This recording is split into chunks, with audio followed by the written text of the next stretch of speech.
Hey guys, tonight we open on a city street that never seems to dry. Imagine the lamps flickering dimly in a haze of drizzle, horse hooves splashing through puddles, and the soft tap-tap of droplets that refuse to respect your coat collar. It's London in the 19th century, and you're right there, dodging wheels and ladies' skirts, wishing your boots weren't leaking quite so badly. Above you, however, is a curious sight. A sea of umbrellas, some vast, some dainty, some with handles carved like the tusks of walruses. Each one broadcasting silent messages about class, gender, and just how seriously one considered the rain. You probably wouldn't survive this without catching a cold, but at least your umbrella might give you social standing while you shivered. So, before you get comfortable, take a moment to like the video and subscribe, but only if you genuinely enjoy what I do here. And I'd love to know where you're listening from. Drop your location and local time in the comments, because it's always fascinating to see the little constellation of sleepy historians tuning in. Now, dim the lights, maybe turn on a fan for that soft background hum, and let's ease into tonight's journey together. The cobblestones are slick under your feet, and the air smells of soot and wet wool.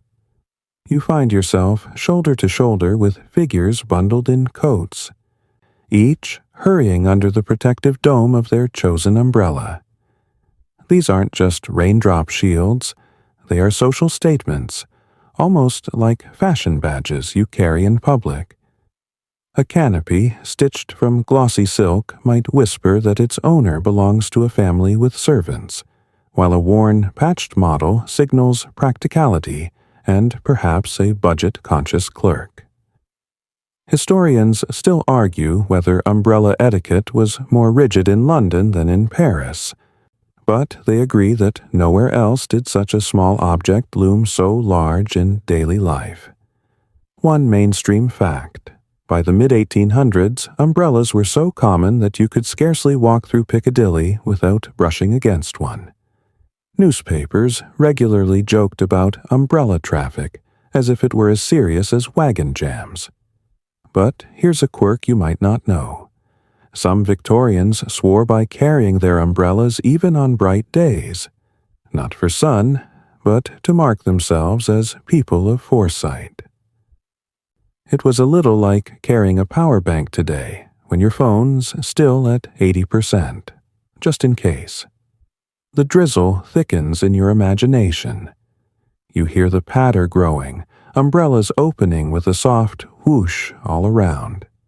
One clumsy fellow nearly pokes your eye with a brass tip, muttering an apology without really meaning it. That's the thing about Victorian umbrellas. They weren't compact, friendly foldables. They were hefty, with whalebone ribs that sometimes snapped like miniature crossbows when stressed. If you were unlucky, you'd end up in the rain holding nothing more than a wooden stick with wet cloth flapping sadly. And still, people persevered. Why? Because to venture out without one meant being literally and socially drenched. Umbrellas became part of the choreography of London itself. A polite dip here, a quick tilt there, and an entire unwritten language of rainy day navigation evolved. Etiquette manuals fussed over the correct angle to hold yours so you wouldn't splash a lady's hem, or the precise way to lower it when a carriage passed. You might laugh at that now, but remember, you probably wouldn't last 5 minutes in that drizzle with wool so heavy it clung like a wet dog. As you shuffle along, the gaslights glimmer against the sheen of black canopies, creating a forest of dark domes swaying gently. It feels strangely calming, like floating through a midnight garden. Some gentlemen clutch theirs close to the body like spears. Others swing them casually, as if umbrella ownership alone was a mark of swagger. And then there are the shared umbrellas, 2 figures pressed close under one canopy, strolling at half pace, speaking in tones too quiet for the rain to overhear. Romantic, perhaps, though soggy sleeves were a guarantee. One scholar once mused whether the umbrella was less about staying dry, and more about being seen staying dry in the correct manner. It's an open question, and one that lingers as you picture yourself standing there in the mist. Your umbrella squeaks faintly at the hinge. Your gloves are damp at the fingertips, and yet there's a comfort in joining this silent parade of canopies. Each rib creaks like a violin string. Each drop echoes softly, and the Victorian city hums beneath a sheltering forest of silk and whalebone.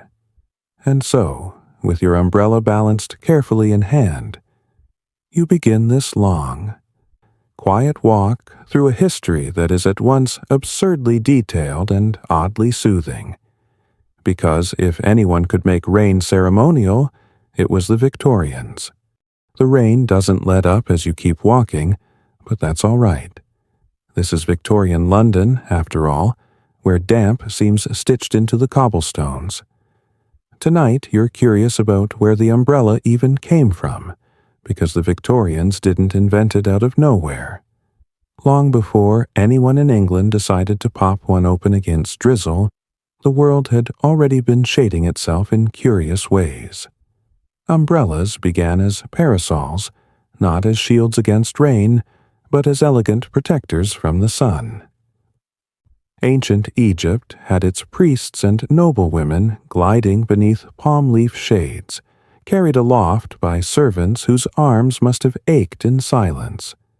Over in Assyria and Persia, kings strutted under canopies adorned with feathers and tassels, the umbrella practically a crown on a stick. Even further east in China, collapsible parasols appeared centuries before Victorians could dream of alpaca cloth canopies. Historians still argue whether the Chinese design truly counts as the first umbrella, or just a close cousin, but no one disputes its ingenuity. Foldable ribs and lacquered paper, like origami turned into weather gear. By the time umbrellas drifted toward Europe, they were less about staying dry and more about announcing your social altitude.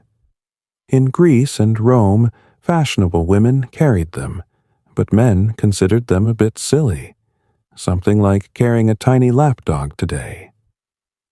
The Romans had aqueducts and baths, but never quite got around to making umbrellas respectable for gentlemen. Instead, they left that job to the British, though not right away. The quirky tidbit you'll enjoy is this. In the Middle Ages, European churches sometimes paraded with large ceremonial parasols, known as umbracula. These weren't for weather at all. They were symbolic, fluttering over bishops as markers of holy prestige. Imagine walking through a cathedral shadowed not by stained glass but by what looked like a giant beach umbrella indoors. It's the sort of detail you'd almost expect to find in a Monty Python skit, but it was taken very seriously at the time. Fast forward to Renaissance Italy, where parasols slowly tiptoed back into secular fashion. Wealthy ladies in Florence toted them as part of their outdoor ensembles, usually made of fine silk and lined with lace. Rain protection? Not really. If it poured, the fabric sagged pitifully. But, as with many fashion items, usefulness was optional. As long as you looked refined, a little drizzle was just the price of elegance. England was stubbornly late to the umbrella party. 17th century travelers described Italians strutting with parasols, while back home, Londoners just sloshed through rain with hats and cloaks. There was an odd sort of pride in enduring wetness, stoicism at its dampest. Yet the umbrella was inching closer, quietly waiting for its grand entrance. And when it finally arrived, The early British umbrella was almost laughably clunky. It was heavy, often covered in oiled silk that smelled faintly fishy, and required an arm like a blacksmith to keep it steady against the wind. Carrying one was less like strolling with an accessory, and more like hauling a reluctant pet. No wonder most Londoners sneered at it. Who in their right mind would lug around such an awkward contraption? But history has a way of rebranding things. Parasols and early umbrellas began appearing in engravings and fashion plates, especially among women of standing. A canopy meant delicacy. It meant you were someone who could afford to avoid getting ruined by weather. Over time, that luxury signal carried weight, even among the skeptical British. Here's the funny part. Despite all the evidence, historians still debate whether umbrellas truly filtered into British culture first through returning tourists or through imported goods hawked at markets. Some claim it was travelers copying what they saw in Italy and France. Others argue it was simply merchants pushing exotic novelties on a soggy populace. Either way, the drizzle kept falling, and eventually the canopy stuck. As you picture yourself wandering these centuries, you realize that by the time the Victorians took hold of umbrella culture, they were inheriting thousands of years of shade, ceremony, and silliness. What began as a sacred covering over pharaohs had, through a long series of cultural detours, become the fussy folded friend of the everyday London commuter. So, here you are, tracing each raindrop back through history. Every umbrella above your head carries echoes of Babylonian kings, of Florentine silks, of medieval church rituals, of Chinese tinkerers adjusting paper ribs. You probably wouldn't survive long holding one of those paper parasols in a London downpour, but at least you'd look historically authentic as it collapsed over you. And, as you continue your soggy stroll, you begin to sense that the story of Victorian umbrella etiquette isn't just about rain at all. It's about thousands of years of human effort to control the uncontrollable. Sunlight, weather, and the opinions of strangers on the street. The drizzle hasn't let up, and neither has your curiosity. You know by now that umbrellas were imported ideas, borrowed from Rome, Italy, China. But someone had to be the first stubborn Briton to actually walk through London rain with one in hand. That brave, or perhaps foolish pioneer was Jonas Hanway, an 18th century eccentric whose umbrella crusade became legendary. Picture it. London, about 1750.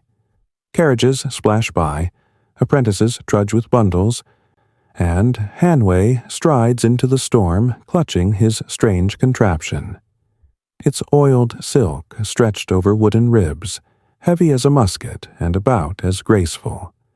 Crowds laugh outright, some mutter insults, and cab drivers in particular growl with annoyance. Why? Because umbrellas threatened their business. If fewer gentlemen hired hackney coaches on rainy days, those drivers lost coin. To them, Hanway was practically sabotaging the transport economy with every dry step he took. Mainstream fact. Jonas Hanway became so closely associated with umbrella use that some claimed no London gentleman dared to carry one until after his death in 1786. He wasn't just eccentric in fashion. He was also a philanthropist and travel writer, known for trekking through Persia and Russia before most Englishmen had a passport. Yet his umbrella antics eclipsed nearly everything else in the public memory. Here's a quirky tidbit. Hanway reportedly carried his umbrella everywhere, rain or shine. Until it was said he looked like part of the furniture of London streets. He was nicknamed the Umbrella Man, and though ridicule clung to him, so did imitation. Slowly, Londoners began to copy him, as people often do when a once-mocked novelty proves just a little too practical to ignore. It's a bit like when Bluetooth headsets first came out and everyone looked unhinged talking to themselves on the street, until suddenly everyone was doing it. Historians still argue whether Hanway was truly the very first to carry an umbrella in public or simply the loudest and most visible. There are stray references to earlier uses by footmen or eccentric nobles, but none as consistently documented as Hanway's marches. His persistence gave the umbrella a face and eventually respectability. Imagine yourself watching him trudge down Cheapside. Raindrops bounce harmlessly off the glossy canopy while your own hat soaks miserably. You'd roll your eyes at first, but after a few weeks of damp sleeves, you'd start to wonder if maybe the man had a point. That's exactly what happened to London. Laughter softened into acceptance, and soon enough, the umbrella was no longer a joke but a convenience that every household wanted. But it wasn't smooth sailing, or should we say, smooth strolling. For decades after Hanway's appearances, the umbrella remained tangled in questions of gender, class, and propriety. Was it truly respectable for a gentleman to shield himself like that? Or was toughness proven by walking through the rain without complaint? These were debates that drizzled on long after Jonas Hanway had vanished into history. The rain around you lightens, a misty veil now instead of a downpour. You imagine Hanway's figure fading into it, umbrella raised like a stubborn flag against ridicule. And whether he was the very first or simply the loudest, his insistence cracked open Victorian England's imagination, letting the umbrella drift slowly from oddity into everyday necessity. You probably wouldn't survive being mocked by every cab driver in London, but at least you'd stay dry. And eventually, history would prove you right. You wander a little further along those slick pavements, and soon the question of umbrellas shifts into something far more delicate: gender. The Victorians had a knack for classifying everything, and umbrellas, believe it or not, were no exception. In the early decades of their popularity, the umbrella was considered suspiciously unmanly, a flimsy dome of fabric that smacked of vanity rather than grit. Real men, so the thinking went, braved the rain bareheaded or paid for a carriage. A mainstream fact for you. Through much of the late 18th and even into the 19th century, women were far quicker to embrace umbrellas than men.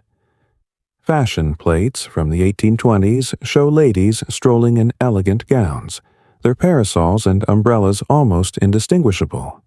Light accessories that added charm while sparing bonnets from ruin. Meanwhile, men stuck to hats and cloaks, as though keeping one's scalp wet was a badge of honor. Historians still argue whether this hesitation was about old ideas of masculinity or simply economic practicality, but either way, umbrellas carried a feminine taint for quite some time. Now, for the quirky bit, some etiquette manuals actually warned young men that carrying an umbrella might make them look affected, or, heaven forbid, French. In the fevered imagination of a certain London dandy, even appearing too dry could be a scandal. Imagine being mocked for the very act of staying comfortable. It's like being told today that wearing a raincoat is a sign of moral weakness. Utterly silly, but at the time, deadly serious. Of course, women leaned into umbrellas with gusto, and in doing so, shifted their symbolism.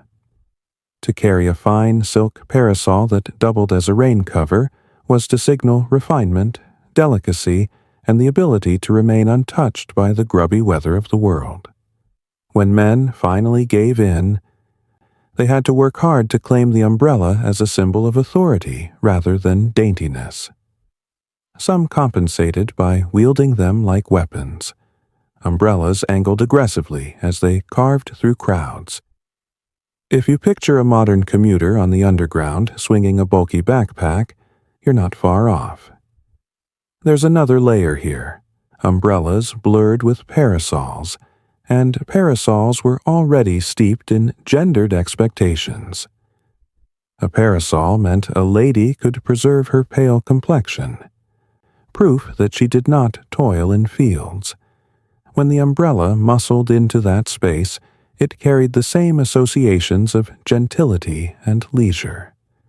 Men who used them, therefore, risked being lumped into the category of frivolity. It took decades of damp coats before practicality finally drowned those prejudices. You can imagine the conversations. A father growling that his son should not be seen skulking under a canopy like a nervous sparrow. A mother reminding her daughter to tilt hers just so, to keep raindrops from spotting a silk hem. The umbrella became not just a tool, but a symbol in the ongoing performance of gender. And yet, quietly, inevitably, the rain had the final word. By the later Victorian years, gentlemen's umbrellas became larger, darker, sturdier, distinguished from the dainty parasols of ladies. They were rebranded as marks of preparedness, the kind of thing a man of business might carry alongside his pocket watch. Umbrella makers leaned into this division, advertising masculine models with sober black canopies and stout handles, while women's remained lighter, frillier, sometimes edged with lace. Still, historians argue whether umbrellas ever fully shed their gendered baggage. Even today, you can spot faint echoes. Men's umbrellas tend to be big, dark, and no-nonsense, while women's lean toward patterns and prettiness. The Victorian distinction, born out of damp streets and social anxiety, lingers on like a drizzle you can't quite shake. So, as you stand in the rain of 1850s London, umbrella tilted above your head, you can feel the tug of these coded meanings. To carry one is not just to stay dry, it's to declare, whether you want to or not, something about who you are. You probably wouldn't survive the side eyes of a carriage driver convinced you're ruining business, but at least you'd keep your boots from squelching too badly. The drizzle thickens again, and now you notice something new about the umbrellas swaying around you.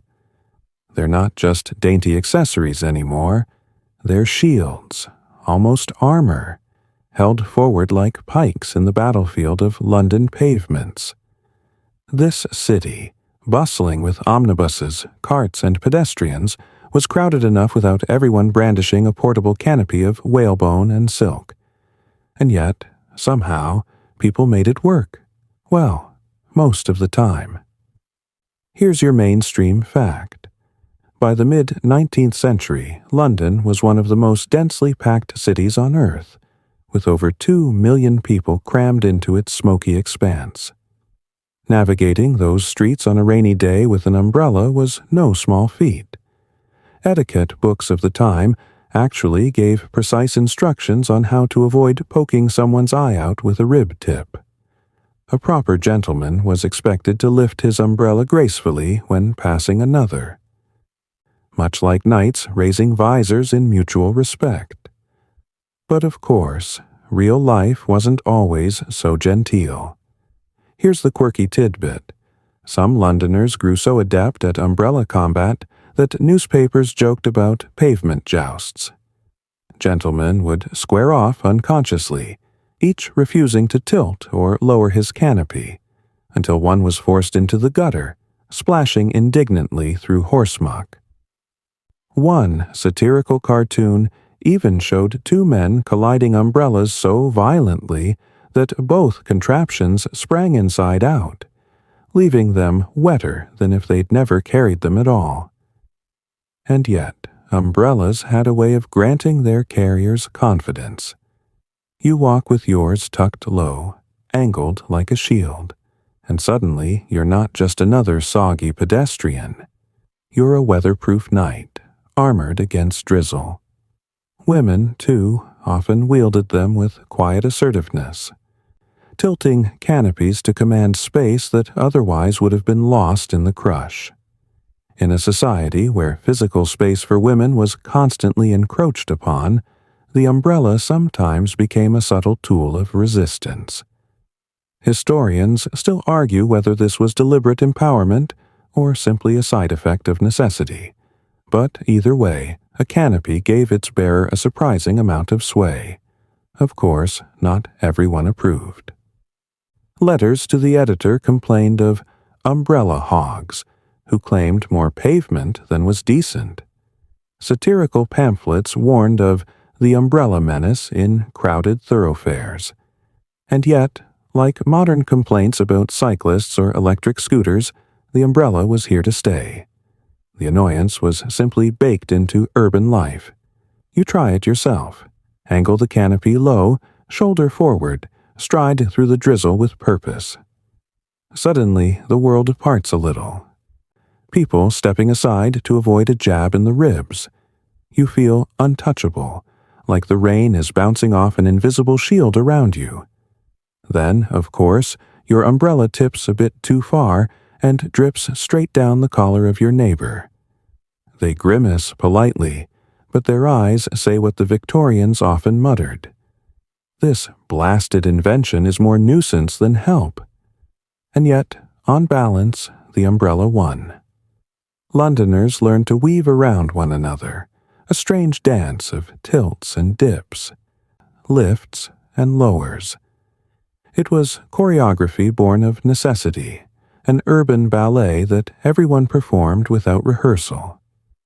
You couldn't survive long without learning it, unless you fancied losing friends and bruising strangers.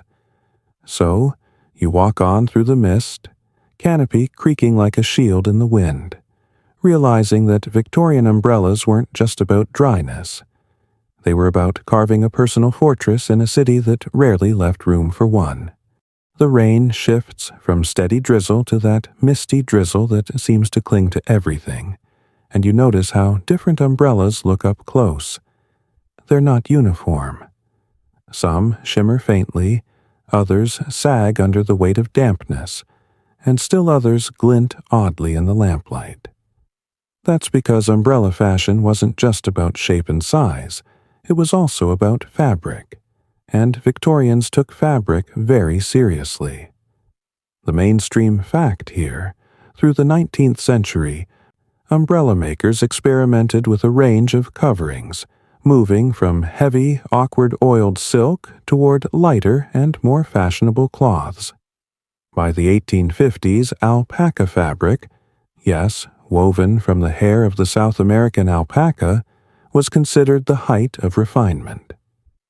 Advertisements praised its strength and smoothness, while Londoners whispered about its expense. Oiled silk remained the common choice, but alpaca gave you bragging rights. You weren't just dry. You were exotically dry. Here's the quirky tidbit. Some umbrellas were covered in gingham, the cheerful checked fabric better known for tablecloths. Imagine striding through dreary, soot-stained London with a jaunty picnic pattern above your head. It was a small rebellion against the tyranny of black, and while etiquette books sniffed at the frivolity, some Victorians couldn't resist. A checked canopy said, "Yes, I'm practical, but I also like a little fun while I'm elbowing my way down Fleet Street." Historians still argue whether the switch to alpaca cloth was genuinely about practicality, lighter weight, quicker drying, or about marketing flair. After all, few Londoners had ever seen an alpaca, much less felt its hair.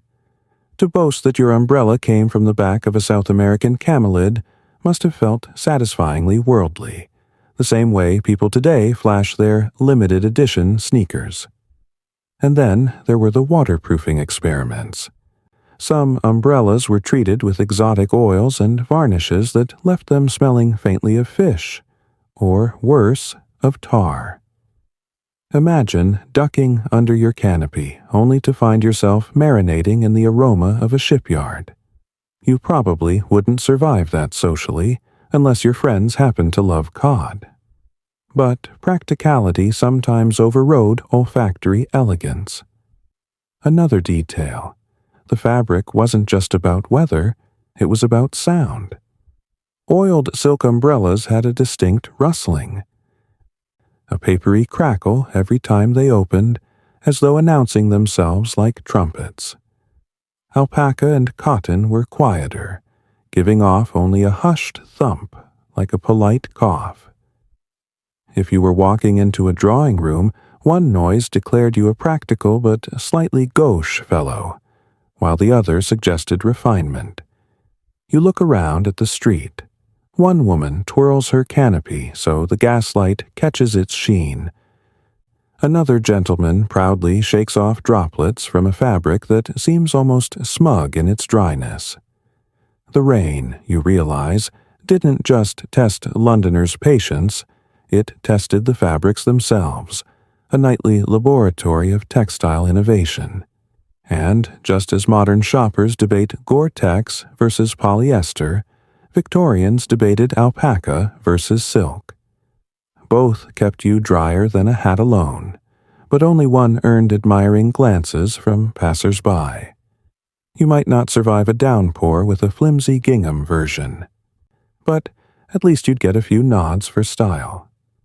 So you keep walking, the city gleaming wet all around, and every umbrella you pass whispers a little textile story. Part practicality, part pretense, stitched together in the endlessly damp theater of Victorian life. The rain falls in thicker drops now, steady enough that you begin to notice something subtle yet important: the handles. At first glance, you might dismiss them as simple hooks or straight sticks, but in Victorian London, umbrella handles carried nearly as much social weight as the fabrics above them. They weren't just grips. They were signals, silent declarations of taste, class, and even personality. Here's your mainstream fact. Most umbrellas of the period came with curved handles, often made of plain wood or simple metal. But among the middle and upper classes, ivory was considered the premier choice. An ivory crook handle gleaming under the gaslight wasn't just practical. It hinted at wealth, colonial connections, and a certain disdain for the ordinary. If you walked into a drawing room with one of those hooked over your arm, you weren't merely dry, you were stylishly dry. Now, the quirky tidbit, umbrella handles sometimes doubled as conversation starters, or even as secret compartments. Some were carved into whimsical shapes: dogs' heads, lions, or mythological figures. Others unscrewed to reveal tiny flasks, snuff boxes, or even concealed daggers. Imagine offering a lady a sip from your umbrella handle flask while waiting for a carriage. Practical, scandalous, and slightly ridiculous all at once. Historians still argue whether these extravagant handles were mainly fashion statements or genuine utilities. Was the hidden dagger really for protection, or was it just an amusing novelty a gentleman might show off at a dinner party? Either way, the umbrella handle became a small but potent way to set oneself apart. As you walk through the crowded street, you see a range of them. A clerk hurries past with a plain ashwood handle, his fingers raw from the cold. A merchant struts with polished horn curved elegantly in his grip. And there, a dandy with a flamboyant ivory crook shaped into the head of a parrot, its beak gleaming every time a gas lamp flickers. The rain, it seems, has become a backdrop for a parade of portable sculptures. One manual from the 1870s even warned young men not to appear with grotesque handles, lest they look unserious. But of course, that advice only encouraged more people to seek them out. Nothing says rebellion like a carved bulldog snarling from the end of your umbrella, daring anyone to laugh. You probably wouldn't survive the mockery of the etiquette crowd, but you'd be the hero of the tavern afterward. And then there was the practicality question. Crook handles could be hooked neatly over an arm or onto a chair, keeping your hands free. Straight handles were heavier, sturdier, better for leaning upon like a walking stick. Some gentlemen even used them as canes in disguise, tapping their way along wet pavement with rhythmic clicks. It gave an air of authority, even if the umbrella inside was fraying at the seams.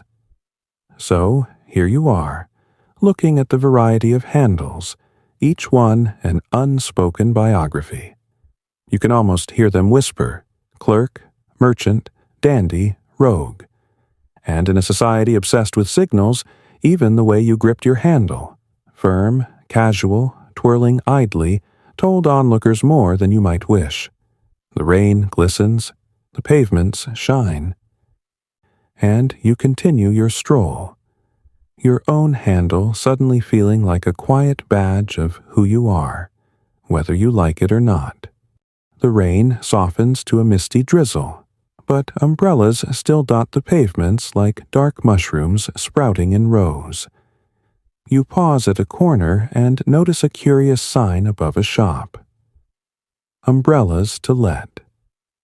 Yes, believe it or not, in Victorian London you didn't always need to own an umbrella. You could rent one for a few pennies, much like today's bike-sharing schemes. Here's the mainstream fact. Umbrella rental was a genuine business in 19th century Britain. Stalls clustered near train stations, markets, and major crossroads, where the likelihood of being caught unprepared by a sudden downpour was highest. For the price of a cheap lunch, you could borrow a canopy and return it later that day. Some stalls even offered a deposit system, where you'd get a part of your money back if the umbrella wasn't reduced to a tangle of broken ribs. Now, for the quirky tidbit, many of these rental umbrellas were in terrible shape. Patchy fabric, bent frames, handles polished smooth by dozens of nervous hands. Newspapers joked about umbrella orphans, those sad specimens abandoned at inns or theaters after renters forgot to return them. And sometimes the stalls employed boys whose job was to chase down anyone suspected of walking away with a rental umbrella permanently. You can imagine the scene. A street urchin sprinting through puddles, shouting, "Hoy, bring back the brawly," while a sheepish gentleman pretended not to hear. Historians still argue whether umbrella rental was truly profitable or more of a fringe trade sustained by desperation. Some suggest that many stalls lost money because renters simply vanished with their umbrellas, reselling them later in pawnbrokers' shops. Others believe the sheer frequency of London's showers made it a surprisingly sustainable business. Whatever the truth, the practice highlights just how essential umbrellas had become. So much so that even those who didn't own one still expected access on demand. You glance at one of these stalls in your mind's eye. Rows of mismatched canopies propped against a wall, smelling faintly of mildew. The keeper, a weary man in a damp waistcoat, counts coins and keeps a sharp eye out for potential thieves. A line of commuters debates whether to spend the penny or risk the walk without. The whole scene feels oddly modern, except instead of scanning a QR code, you hand over a coin that clinks on a wooden counter. And, of course, renting an umbrella came with social baggage. A battered rental announced loudly that you hadn't been prepared. In a city obsessed with appearances, that could be a small humiliation. Better to arrive soaked than to arrive with a canopy that looked like it had survived 3 hurricanes and a brawl. Still, for those who couldn't afford a fine alpaca model, rentals offered a small slice of dignity, at least enough to keep your shoulders dry for a few blocks. You probably wouldn't survive the embarrassment of a rib snapping mid-stride and poking a stranger, but at least you'd have a story to tell. And as the rain continues its steady patter, you see these little stalls for what they are. Reminders that in Victorian London, even umbrellas belonged to the strange economy of survival, style, and social standing. The drizzle seems to thicken into steady sheets again, and as you keep walking, you notice a curious phenomenon. Umbrellas don't just protect people from rain, they provoke rivalries. On these narrow London pavements, every canopy competes for space, and collisions are inevitable. Before long, umbrellas become less like polite shelters and more like lances in a peculiar sort of urban joust. Here's the mainstream fact. Newspapers of the mid-19th century really did complain about umbrella congestion. Letters to editors in the Times moaned about the selfish manner in which gentlemen refused to incline their umbrellas. It wasn't only annoyance, it was a recognized civic problem. In a city bursting with millions, a forest of umbrellas could clog whole thoroughfares. And now for the quirky tidbit. Some Londoners developed reputations for their umbrella fighting styles. Satirical cartoons portrayed men leaning forward with umbrellas held like bayonets, stabbing at rivals for pavement dominance. Others perfected the upper lift, flicking their canopy above another's to assert superiority. One especially funny pamphlet from the 1850s mocked the broadside sweep, in which a careless fellow swung his umbrella wide, knocking hats off unsuspecting passers-by. It sounds absurd, but for Victorians, the umbrella could genuinely feel like a weapon in close quarters. Historians still argue whether these rivalries were mostly played up for comedy or whether actual umbrella duels occurred with regularity. Some accounts described scuffles escalating into shoving matches when neither gentleman would yield the dry side of the pavement. Others dismiss these as exaggerated anecdotes, the Victorian press being no stranger to over-the-top urban satire. Still, the very fact that people joked about umbrella jousts suggests that, at the very least, tempers often frayed in the drizzle. Imagine yourself caught in one of these encounters. You're walking briskly, umbrella angled low, when another gentleman approaches with his canopy just as determinedly held. Neither of you wants to step into the gutter, where mud and horse muck await. A standoff ensues, a tense few seconds under the rain. Finally, with a sigh, you tilt your umbrella aside, brushing a cold droplet down your collar while the other man strides past smugly.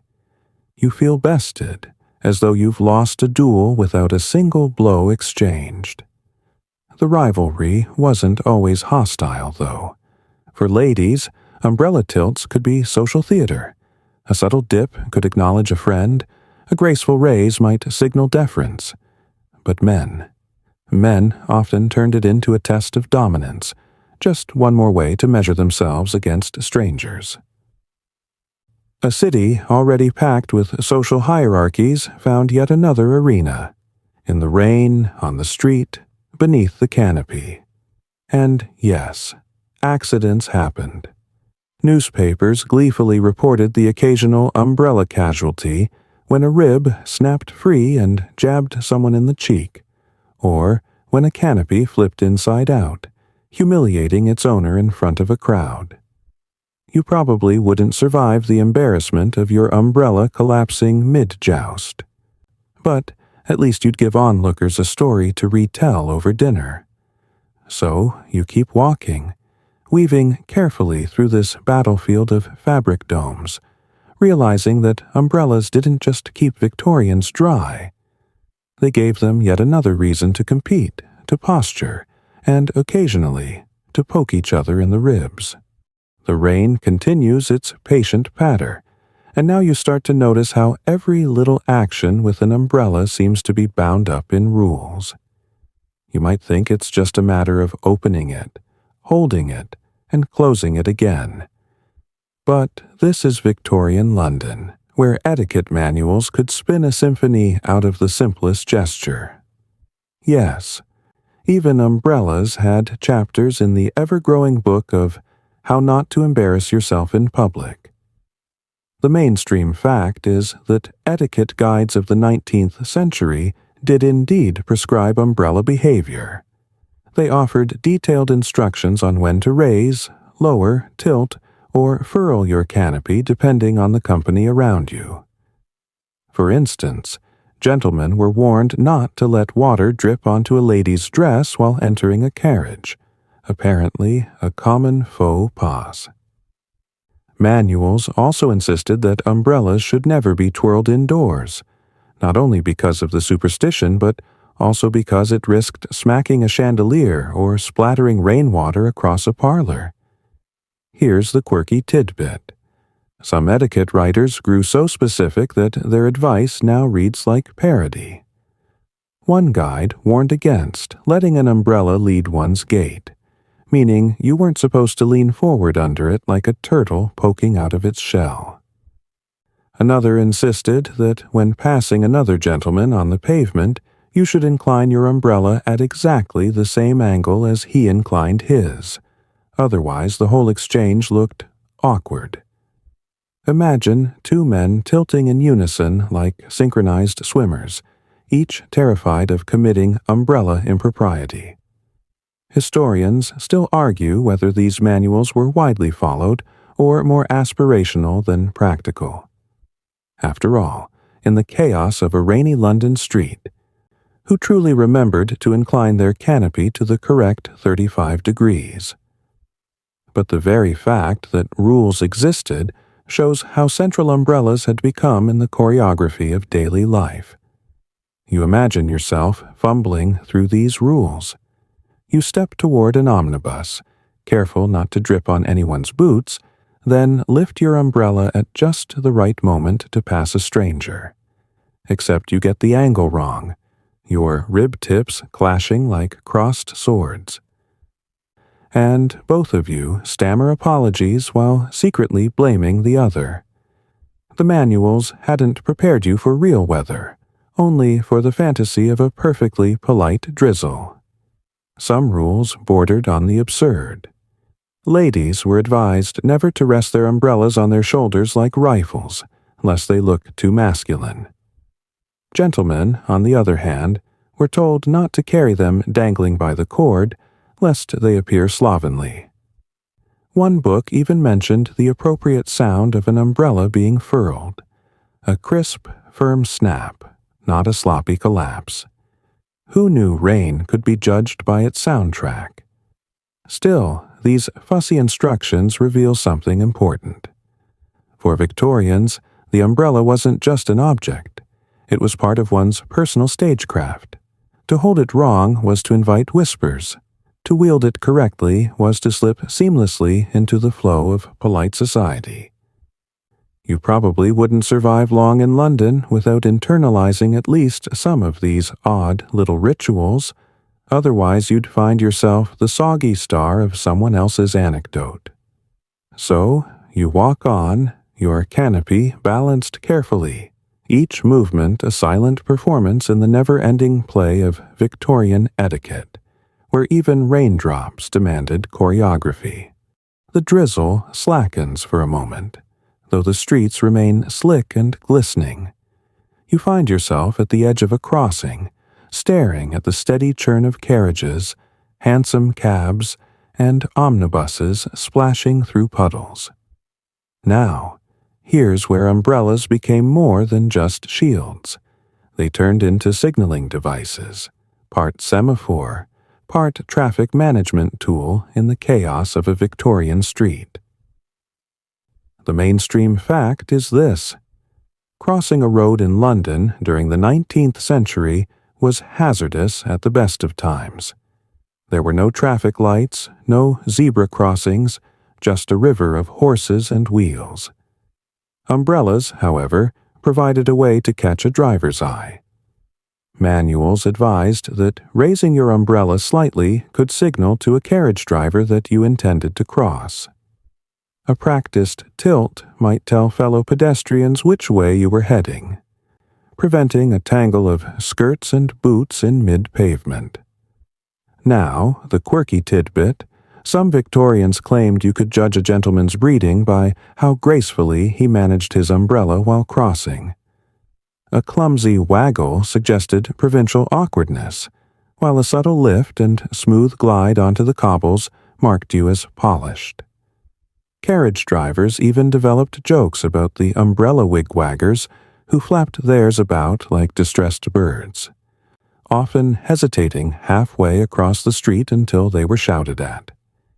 Historians still argue whether umbrella signaling truly reduced accidents or whether it was more of a social nicety layered onto an already perilous routine.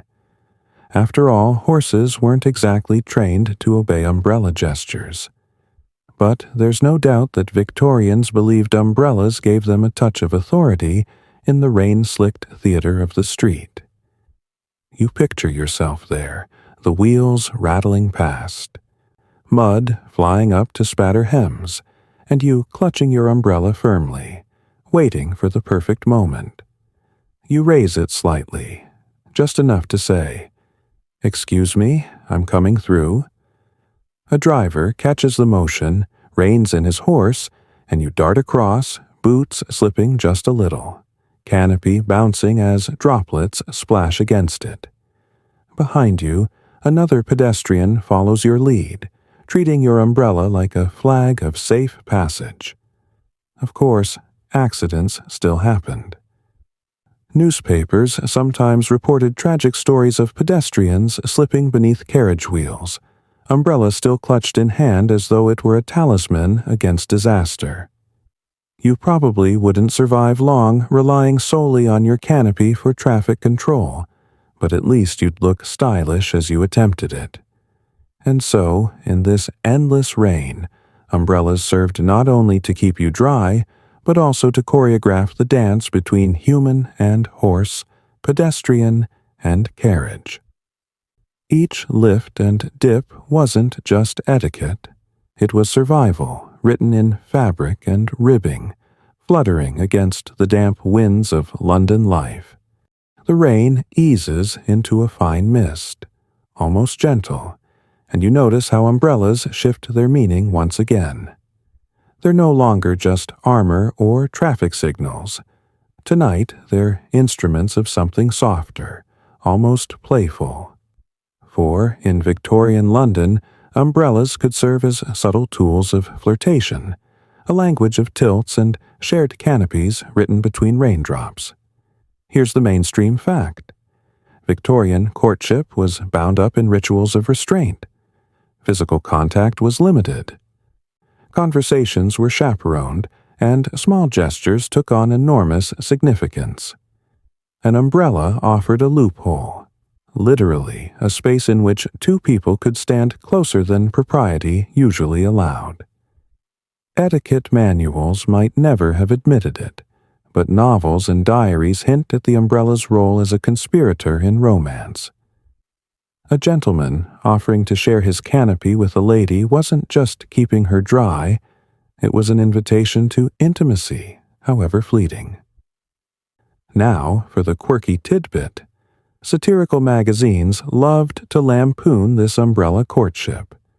Cartoons showed couples huddled together beneath an absurdly tiny canopy, noses practically touching, while captions teased about love sheltered by alpaca. One popular jest claimed that the best matchmaker in London was not a priest, but a persistent drizzle. You probably wouldn't survive the damp sleeves that came with such encounters, but you might just earn a blush or a smile in exchange. Historians still argue whether umbrella flirtation was widespread or more of a romanticized cliché exaggerated by literature. Some suggest it was rare and impractical. London's crowded streets made privacy difficult. Others believe it was common enough to be joked about precisely because everyone recognized the scenario. Either way, the image lingers. Two figures stepping in close, shoulders brushing, the outside world blurred by the rhythmic patter of rain. You imagine the moment. A young woman, her bonnet spotted with droplets, hesitates at the curb. A gentleman tilts his umbrella toward her, an unspoken offer. She accepts, stepping under the dome, and suddenly the space feels smaller, quieter, the gas lamps glowing softly through damp fabric. They walk together, careful not to touch too obviously, yet closer than society usually permitted. For a block or two, the umbrella becomes their own private world. And not all signals were so serious. A quick twirl of the canopy could tease. A subtle tilt could signal playfulness, and closing one a beat too slowly at a doorway might hint at reluctance to part ways. If fans and gloves were tools of flirtation indoors, umbrellas carried the same burden outdoors in the drizzle and fog of the city. So, as you stroll through this imagined London, you notice that umbrellas aren't only barriers against the rain, they're also bridges between people. Small, temporary bridges, yes, but sometimes enough to carry the weight of a smile, a glance, or the spark of something more lasting. The rain returns in steady sheets, splashing off carriage wheels and hissing against lamplight, and you now find yourself staring at an omnibus.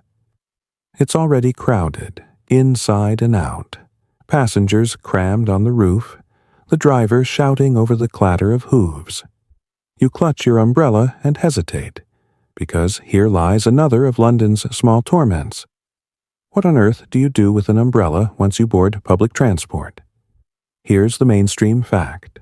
By the mid-19th century, omnibuses and early commuter trains were central to London life.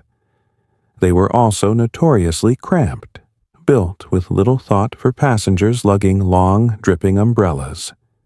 Manuals advised folding them neatly before boarding, but in real life, people squeezed in with canopies still wet, dripping onto fellow riders' hats and coats. Umbrella etiquette inside vehicles was a nightmare, a subject of endless complaint in newspapers and letters. Now, for the quirky tidbit, some omnibus companies actually experimented with racks or holders for umbrellas, tiny contraptions bolted to the sides. But they rarely worked. Umbrellas varied so much in length and bulk that the holders often became useless. In one case, a rack snapped under the weight of soggy canopies, showering passengers with cold rainwater, as though the storm had followed them indoors. You probably wouldn't survive the scowls of fellow travelers if your umbrella was responsible for such a disaster. Historians still argue whether Victorians genuinely tried to enforce umbrella discipline in these spaces or whether it was simply wishful thinking. The etiquette books insisted that umbrellas should be furled tightly and held discreetly at one side, but accounts from passengers suggest reality was far messier. Elbows, canopies, and dripping tips created constant friction, sometimes literally. Imagine squeezing into a carriage. The driver snaps the reins, horses lurch forward, and you're pressed shoulder to shoulder with strangers. Your umbrella jabs one in the ribs, drips onto another's lap, and wedges awkwardly under the bench. The man across from you sighs loudly, as if to declare that civilization itself is endangered by your inability to manage a simple canopy. You mutter apologies, but there's nowhere else for it to go. Sometimes, umbrellas even became weapons of passive resistance. A tired passenger might deliberately spread theirs across a bench, claiming more space. Others leaned them against doors to prevent newcomers from squeezing in. Satirical sketches depicted these umbrella-wielding passengers as selfish tyrants of the omnibus. In a city already obsessed with manners, umbrellas added yet another layer of tension to the daily commute. Still, there was one undeniable comfort. In the clatter and damp of the omnibus, your umbrella served as a familiar object, a small piece of personal property in a sea of strangers. It was awkward, yes, but also grounding, like clutching your phone today on a crowded train. And so you picture yourself bouncing along in that carriage, umbrella dripping steadily onto your boots, part nuisance, part shield. One more reminder that in Victorian London, even staying dry could be a public spectacle. The rain slackens again, though puddles linger deep on the cobbles, and now you find yourself chuckling at the little disasters that seem to follow umbrellas wherever they go. Because, for all the rules and posturing, Victorian umbrellas were clumsy, awkward contraptions, and mishaps were inevitable. Here's the mainstream fact. Umbrella accidents were so common in 19th century London that newspapers routinely joked about them. Broken ribs, dripping canopies, and sudden flips in the wind made the umbrella a running gag in both print and theater. One Punch cartoon showed a gentleman's umbrella turning inside out so violently that it resembled a giant bat clinging to his head. The image stuck because everyone recognized the humiliation. Now, for the quirky tidbit, etiquette manuals actually advised how to apologize when your umbrella injured someone. If you splashed a lady's skirt or jabbed a stranger in the eye, the polite script was to bow, retract the offending rib, and offer a murmured apology. But if you damaged someone's hat beyond repair, a serious crime in a society where hats were prized, you were expected to compensate, sometimes even replacing it at your own expense. Imagine explaining to your tailor that the reason you need a new top hat is umbrella collision. You probably wouldn't survive the embarrassment, though the tailor would happily take your coin. Historians still argue whether umbrella injuries were exaggerated by satirical sources or whether they really were a frequent menace. Some diaries mention daily frustrations with pokes and drips, while others ignore the issue entirely, suggesting the reality may have been more tolerable than the jokes implied. Still, the very persistence of umbrella humor shows how widespread the annoyance must have been. Picture yourself hurrying along Fleet Street. A sudden gust of wind inverts your canopy, snapping the ribs backward with a mournful twang. You wrestle with it, struggling to fold it down before anyone notices. Too late. 3 strangers are already smirking, and one boy points with glee. Or worse, you raise your umbrella too hastily when exiting a shop and send a spray of raindrops straight into the face of the lady behind you. She gasps, her parasol quivering, while you stammer apologies and curse your luck under your breath. And then there were the drips. Victorian umbrellas rarely sealed perfectly, so water collected at the tips, forming treacherous rivulets. The moment you closed it, those drops went straight onto polished boots or delicate hems. A whole chapter of social anxiety could hang on whether you remembered to shake your umbrella discreetly outside before entering a drawing room.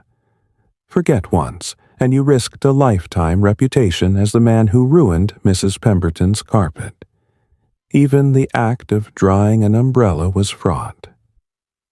Some homes placed trays near entrances, lined with sand or gravel to absorb the runoff. Others expected you to leave your canopy at the door like a hat, and heaven forbid you leaned it dripping against wallpaper. Victorian paper soaked and stained easily, leaving blotches like ghosts of rainy evenings past. So, as you trudge through the misty cityscape, you realize that every umbrella was a potential comedy sketch waiting to happen. To carry one was to gamble on dignity, and more often than not, the rain had the last laugh.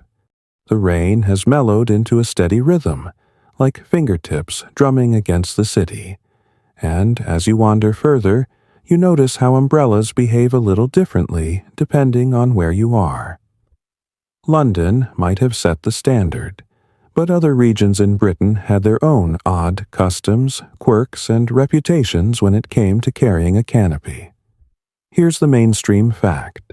By the mid-19th century, umbrellas were common across Britain's towns and cities, but their cultural reception varied. In industrial Manchester, for example, the umbrella became almost symbolic of middle-class respectability. Factory owners strolling through soot and drizzle with sturdy black canopies that announced both prosperity and prudence. Edinburgh, by contrast, was known for winds so fierce that an umbrella often lasted only a single gust. One traveler joked that in Scotland, the umbrella trade thrived on breakages rather than sales. Now, for the quirky tidbit, seaside resorts developed their own umbrella habits. At Brighton or Blackpool, visitors carried brightly striped umbrellas not so much for rain as for shielding themselves from sea spray and unexpected squalls. Some even used them as makeshift windbreaks, planting the tip into the sand to shelter a picnic. Locals rolled their eyes, but the sight of flapping umbrellas on the shore became part of the scenery, as familiar as gulls and candy stalls. You probably wouldn't survive long trying to balance your umbrella in a gale while eating a sandwich, but it made for a memorable holiday snapshot. Historians still argue whether regional umbrella differences reflected deeper social divides, north versus south, city versus resort, or whether they were simply practical adaptations to weather.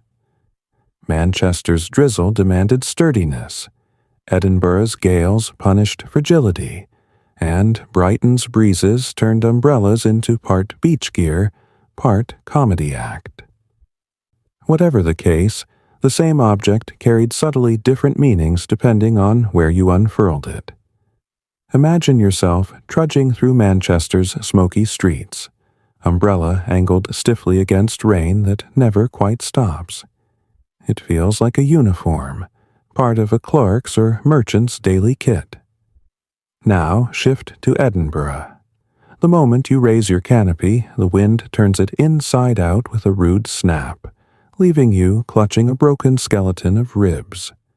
Frustrated, you hurl it into the nearest bin and resign yourself to a damp coat. Finally, picture Brighton, striped umbrellas dotting the beach like oversized candy sticks, their owners laughing as they fail spectacularly to block the salty gusts. In all these places, the umbrella wasn't just a tool. It was part of local character. To walk with one was to reveal where you came from, how you handled the weather, and whether you preferred stubbornness, resignation, or humor in the face of drizzle.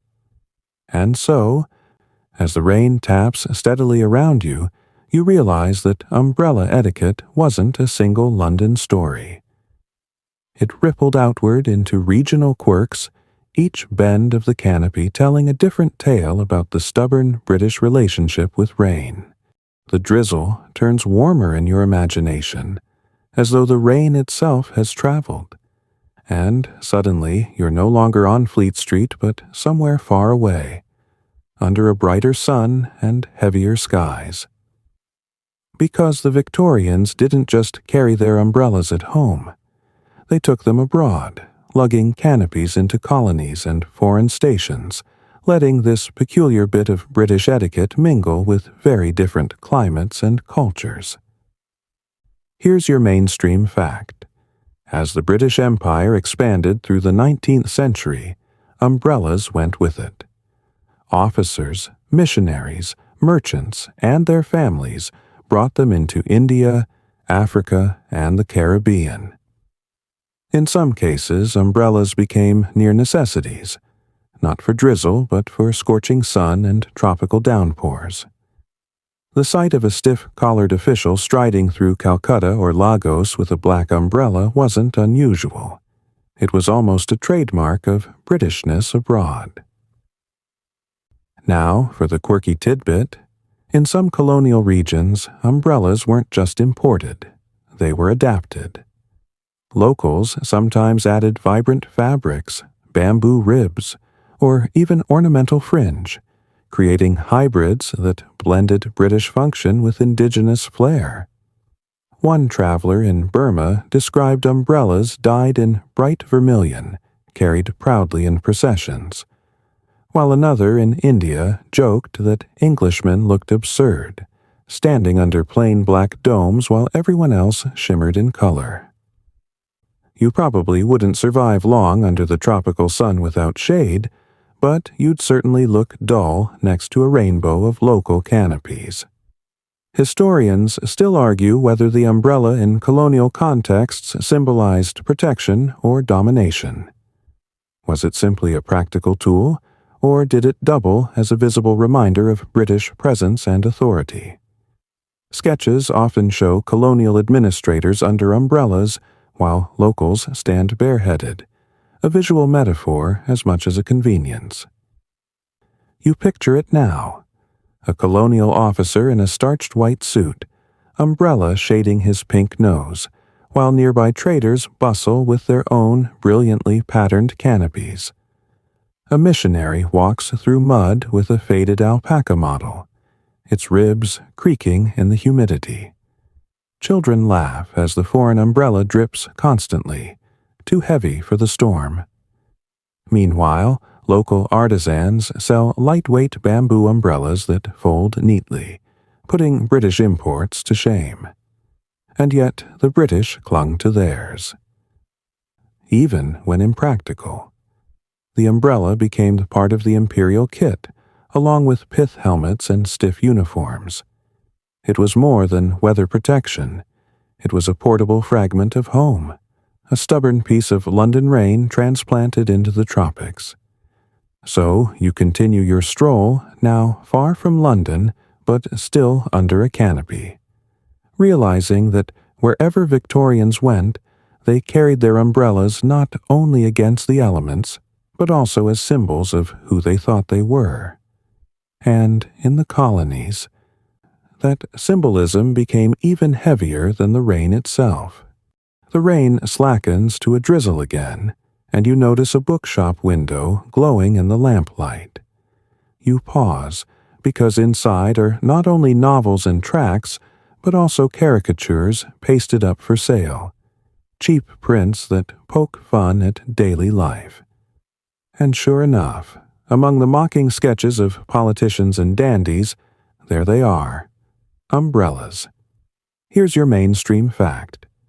Victorian satirical magazines like Punch loved to use umbrellas as props.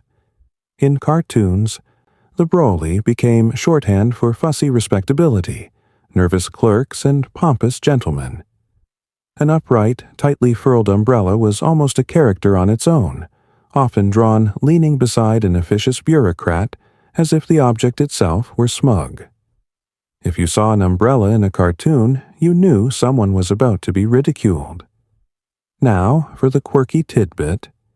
One popular cartoon series showed umbrellas behaving like mischievous pets. In one sketch, a canopy flipped inside out mid-storm and attacked its owner. In another, an umbrella walked itself away from a careless man who left it unattended. It was slapstick on paper, but Londoners chuckled because they recognized the truth. Umbrellas often did feel like temperamental animals. You probably wouldn't survive being chased down the Strand by your own runaway canopy, but it made for excellent comedy. Historians still argue whether satire exaggerated umbrella culture or reflected how deeply it had infiltrated everyday consciousness. Was the umbrella truly the universal symbol of fussiness, Or did magazines simply repeat the joke until it stuck? Either way, the ubiquity of umbrella cartoons suggests that Victorians saw them as more than tools. They were social metaphors ripe for mockery. You imagine leaning close to the bookshop glass. A print shows a dandy striding through rain. His umbrella stabbing into pedestrians on both sides, captioned "The Gentle Art of Dryness." Another shows a clerk clutching his brolly like a sword, protecting himself from a drizzle of bills labeled taxes. The joke is simple, the humor gentle, but it lands because everyone has lived some version of it. Even theater seized on the gag. Comic plays staged umbrella mishaps as reliable laugh-getters, umbrellas snapping, spraying, or entangling actors in pratfalls. The object became comedy shorthand, much like banana peels or custard pies would in later decades. So, as you step back into the damp street, you realize that umbrellas weren't only props of etiquette, they were props of humor, woven into the way Victorians laughed at themselves. Every flip, drip, and poke had a comic twin etched into cartoons and stages, ensuring that the umbrella lived not just above the heads of Londoners, but in their laughter as well. The rain grows heavier once again, hammering down on the city, and your thoughts drift to the people who actually built these curious contraptions. It's easy to imagine umbrellas simply appearing in shop windows, but behind every canopy was a trade, an industry of craftsmen who bent, stitched, and riveted their way into Victorian life. Here's your mainstream fact. By the mid-19th century, umbrella making in Britain was a specialized trade, with workshops scattered across London, Birmingham, and Manchester. Frames were fashioned from whalebone or steel ribs, handles from ash, horn, or ivory, and canopies stitched carefully from silk or alpaca cloth. Entire guilds of umbrella makers emerged, and apprenticeships could last years. The pride of a finished product lay not just in dryness, but in durability, because a canopy that collapsed in the first gale reflected badly on the maker as much as the owner. Now, for the quirky tidbit, some workshops had craftsmen known as ribsmiths, whose entire job was shaping and tempering the metal struts. These ribs were so finicky that a single misaligned piece could turn the umbrella into a lopsided disaster. Ribsmiths reportedly joked that their work was making the skeletons of Englishmen's dignity. You probably wouldn't survive a shift in such a workshop without nicking your fingers on sharp metal. But their dark humor gave the trade its own personality. Historians still argue whether umbrella making was more artisanal or industrial by the late Victorian years. Some records describe highly skilled craftspeople working by hand, while others note factories churning out cheaper, mass-produced versions for the growing middle class. The truth may lie somewhere between.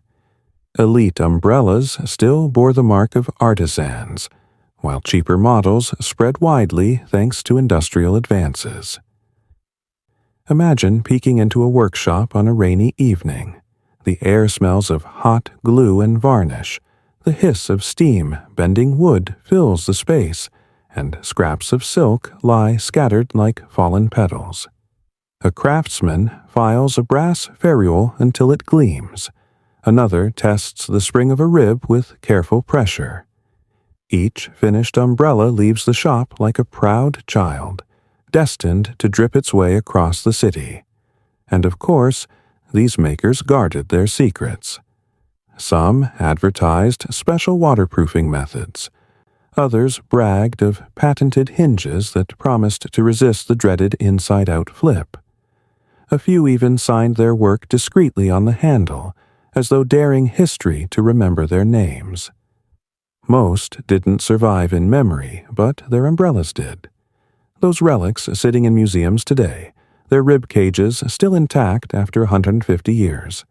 So, as you continue your stroll through the wet streets, you picture the invisible army behind every canopy overhead. For every elegant crook of ivory or shining stretch of alpaca cloth, there were hands calloused by needles and hammers, ribsmiths hunched in dim workshops, and apprentices dreaming of one day crafting umbrellas worthy of London's endless rain.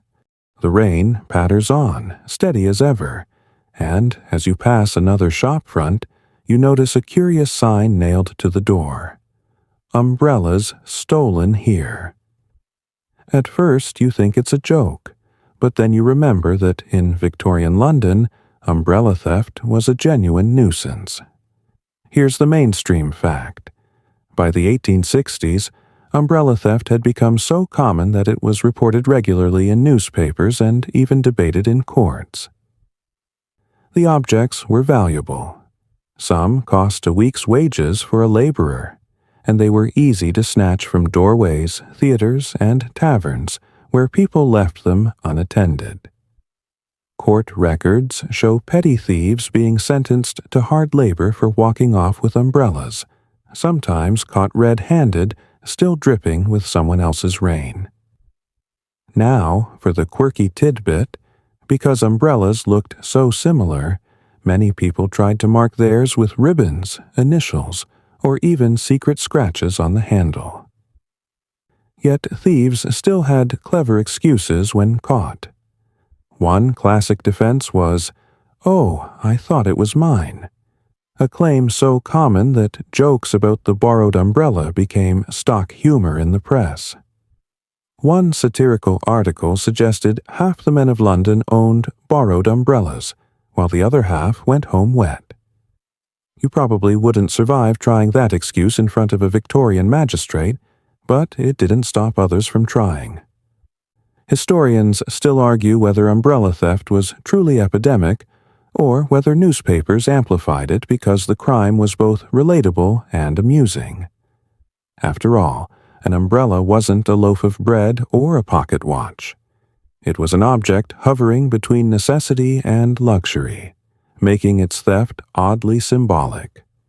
Picture the scene: a damp theater lobby after a play. Dozens of umbrellas lean against the wall, indistinguishable in the dim gaslight. A man grabs one and strolls off, whistling innocently. The rightful owner emerges minutes later into the drizzle, finds his spot empty, and curses as the rain soaks through his coat. Perhaps he borrows another in turn, setting off a chain of accidental exchanges that leaves a trail of soggy Londoners in its wake. Some shops even began offering umbrella checks, little numbered tags like cloakroom tickets to combat theft. But not everyone trusted them. Hand over your fine, ivory-handled umbrella, and who's to say you'll get the same one back? Better to clutch it tightly, even indoors, risking the glares of hosts who disliked dripping puddles on their carpets. And so the umbrella became both shield and temptation, a portable fortune for thieves and a constant worry for owners. You probably wouldn't survive leaving yours unattended in a tavern corner, but at least you'd be in good company.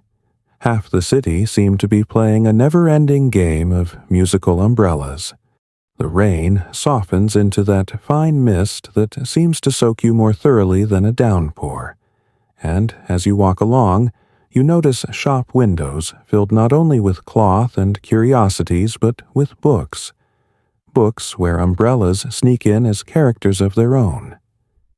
Because beyond the streets and the workshops, umbrellas found their way into literature, serving as symbols, jokes, and sometimes even plot devices. Here's your mainstream fact. Charles Dickens, ever alert to the small details of London life, often mentioned umbrellas in his novels.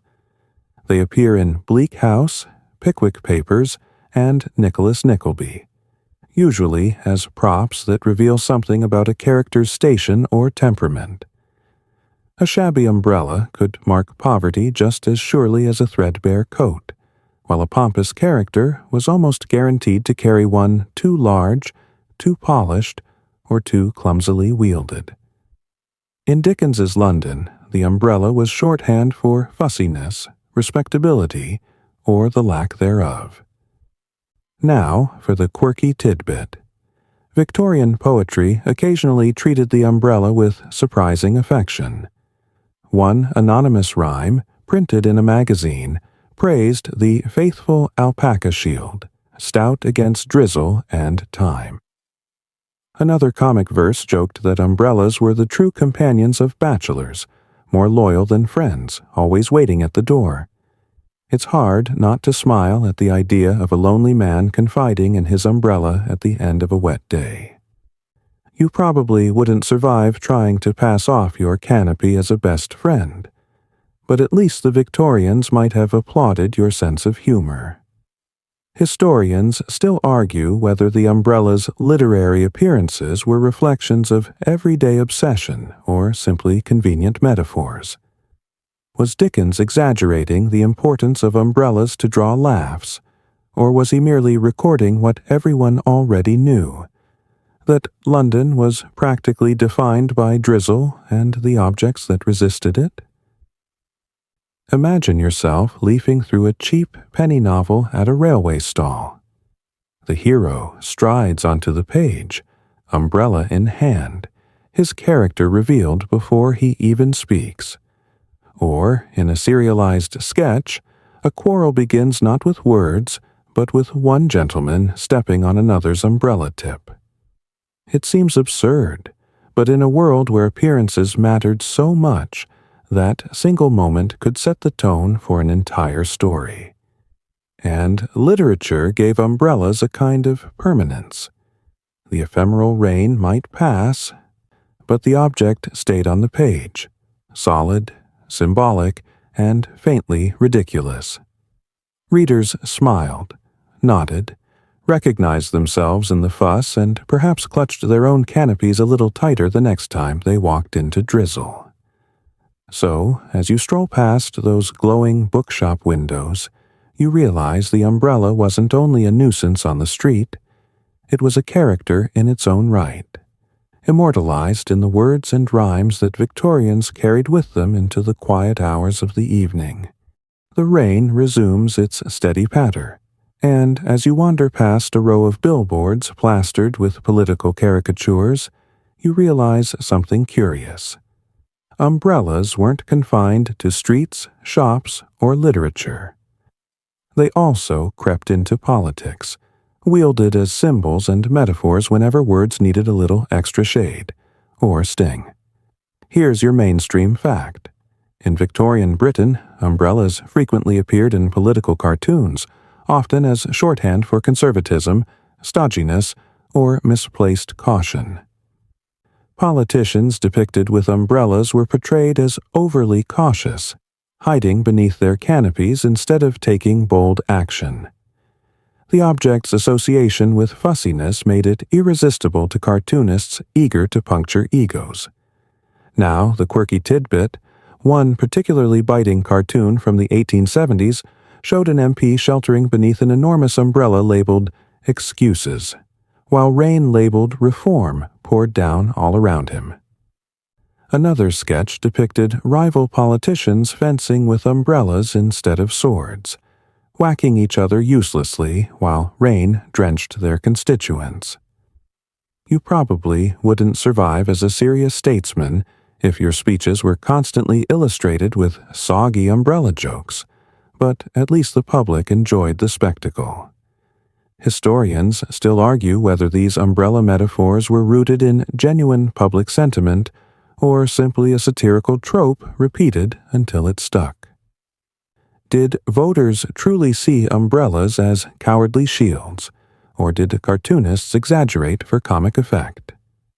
Whatever the answer, the image was sticky enough that umbrella politics became its own sub-genre of satire. You imagine the scene. A public square, a politician attempting to speak from a podium as drizzle soaks the crowd. His aide dutifully holds an umbrella above him, but the caricaturist in the audience sketches furiously, already planning tomorrow's cartoon.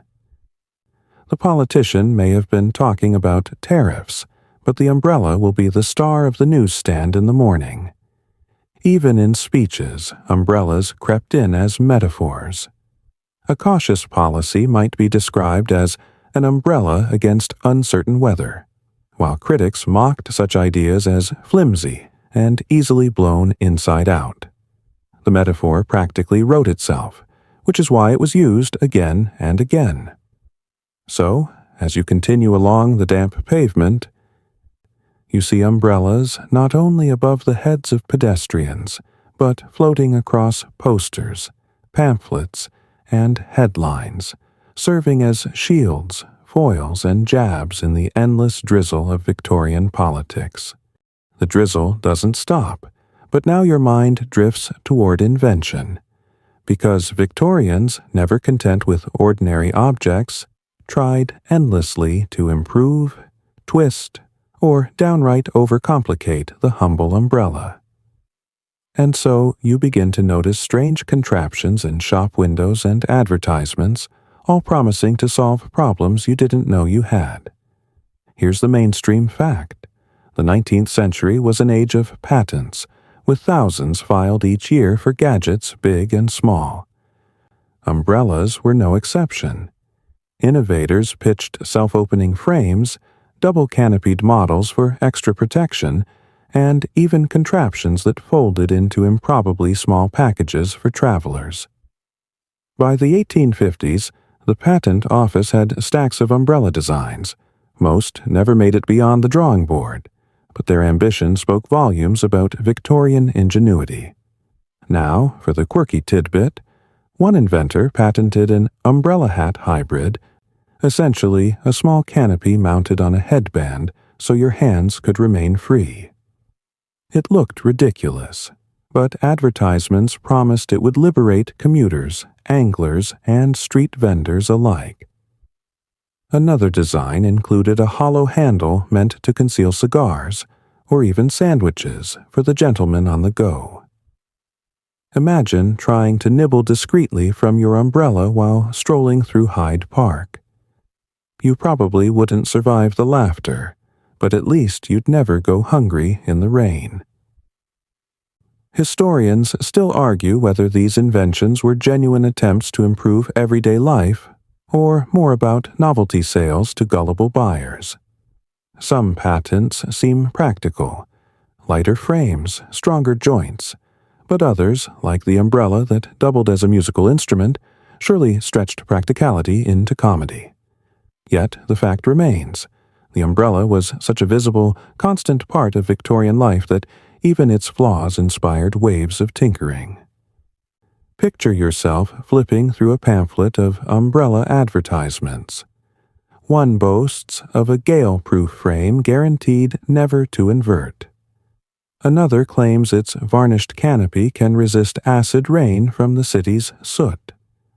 A third shows a dapper gentleman reclining beneath a parasol fitted with tiny candle lanterns for evening strolls. Did any of them really work? That's doubtful, but the dream of the perfect umbrella kept inventors busy and customers intrigued. And so, as you wander on through the mist, you realize that umbrellas weren't only props of etiquette, humor, and theft. They were also objects of endless imagination, reinvented again and again by Victorians who refused to let a simple shield from the rain remain simple for long. The drizzle lightens, and for a moment you notice the rain glinting against something finer, more delicate than the sturdy black domes around you. It's not quite an umbrella, not quite a parasol.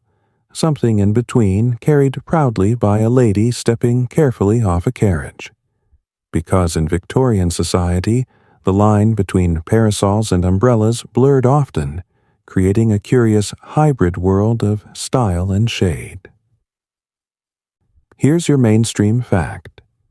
Parasols had been fixtures of women's fashion long before umbrellas gained respectability.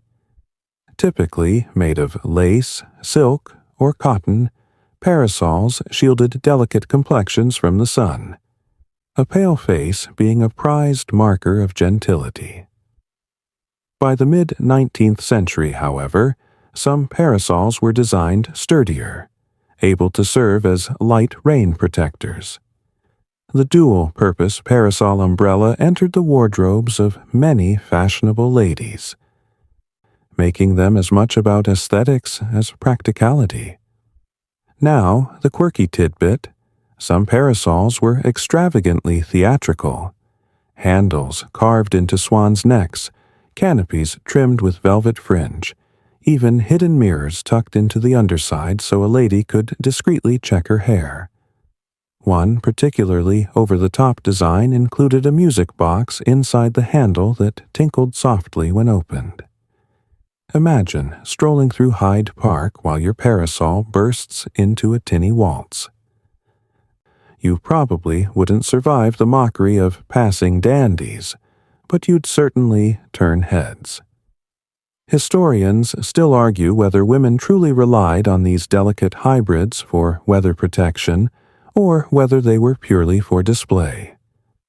Most parasols would have collapsed in a proper London downpour, but in a light drizzle they might suffice, especially when paired with the social benefit of signaling refinement.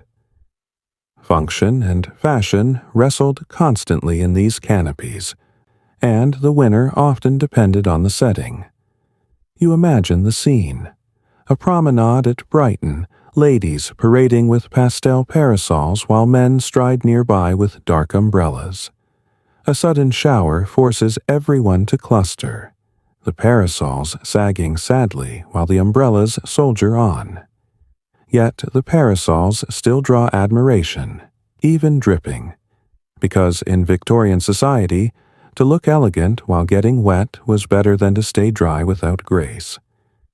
And so, as you walk on through the mist, you see umbrellas and parasols not as separate species, but as cousins, sometimes merging into the same fragile, fanciful form.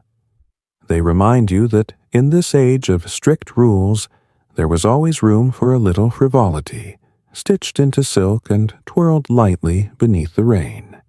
The rain thickens once more, and as you walk, you notice a dim workshop tucked between shops, its door propped open by a crooked umbrella with one rib sticking out like a broken finger. Inside, a man hunches over a bench with pliers, thread, and a grim sort of patience. Because in Victorian London, umbrellas weren't just bought. They were repaired, mended, and coaxed back to life again and again. Here's your mainstream fact. Umbrella repair shops were common throughout 19th century Britain. Umbrellas were too expensive to discard casually, so a broken rib or torn canopy meant a visit to the mender. Skilled repairers could replace bones, patch silk, re-oil waterproof fabric, and straighten bent handles. Some shops advertised restorations rather than repairs, suggesting that a battered umbrella might leave looking nearly new. Now, for the quirky tidbit, some repairers were notorious for swapping parts. Customers complained that they left behind a fine ivory-handled umbrella and received one back with a plain wooden grip, the excuse being that it was necessary in the repair. One satirical column joked that umbrella menders ran a secret black market in fancy handles, upgrading their own stock at the expense of unsuspecting clients. You probably wouldn't survive the disappointment of collecting your treasured parrot-carved handle only to find it mysteriously replaced with ash wood. But the scandal made for lively gossip. Historians still argue whether umbrella mending was more a respectable trade or a slightly shady sideline. Some accounts describe meticulous craftsmen with loyal clients, while others paint repairers as opportunists who preyed on the absent-minded. Either way, the trade thrived, because umbrellas were too valuable to abandon at the first snap of a rib. Imagine bringing your battered canopy into such a shop. The bell jingles as you step inside, the air heavy with oil, damp fabric, and sawdust. Umbrellas in various states of disrepair hang from hooks on the wall, some stripped to bare frames, others waiting for new silk. The mender peers at yours, clucks his tongue, and promises to have it ready in 3 days, though you half wonder whether you'll recognize it when it returns. And in homes, small repairs were common too. Manuals even advised gentlemen to carry tiny needle kits for stitching tiers in a canopy. A determined fellow might sit by the fire, umbrella stretched awkwardly across his knees, trying to patch a leak. Whether the result held against the next storm was another matter entirely. So you continue your stroll, seeing not just umbrellas above heads, but also the invisible network of hands that kept them alive. Menders, tinkerers, and crafty Victorians determined to stretch every penny's worth of dryness from their faithful, if fickle, companions. The rain steadies into a gentle curtain, and you find yourself on one of London's narrower lanes. The gas lamps flicker against the wet bricks, and umbrellas cluster together like dark flowers struggling for space. This is where the unwritten rules of the pavement reveal themselves, an etiquette of dodging, dipping, and tilting that could make or break your reputation in the drizzle. Here's your mainstream fact. Victorian streets were notoriously crowded, especially in central London, where omnibuses, carts, hawkers, and pedestrians all shared the same cramped thoroughfares. On rainy days, umbrellas doubled the chaos. Manuals emphasized the importance of lifting or lowering your canopy at the right moment to avoid collisions. Gentlemen were expected to tip their umbrellas aside for ladies, while equals were to share the burden of adjustment politely. Now, the quirky tidbit, some observers swore that London pedestrians developed distinct umbrella styles. There was the underhand scooper, who angled his canopy upward and nearly lifted it into others' faces, and the side dipper, who lowered his umbrella abruptly, often drenching himself in order to spare another's hat. One humorist even wrote of the reckless charger, a fellow who marched forward without yielding, forcing everyone else to scramble aside. You probably wouldn't survive 5 minutes walking behind such a man without getting jabbed in the eye or drenched by runoff. Historians still argue whether these codes of umbrella etiquette were widely practiced or mostly idealized in print. Diaries suggest that many Londoners ignored them, barging through crowds with little concern, while others claim that mastering the umbrella dance was a sign of true urban polish.